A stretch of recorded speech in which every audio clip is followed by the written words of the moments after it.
Riding करताना तुम्हाला तुमच्या चार्ज झालेल्या मनाचा अनुभव येतो.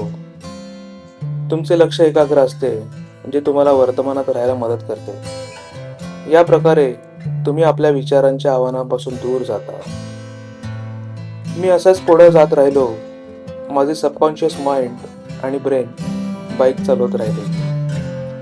कधी कधी मला काहीच आठवलं नाही की आपण नक्की किती पुढे आलो आहोत. बाईक चालवताना तुम्हाला संतुलन राखण्याची आवश्यकता असते.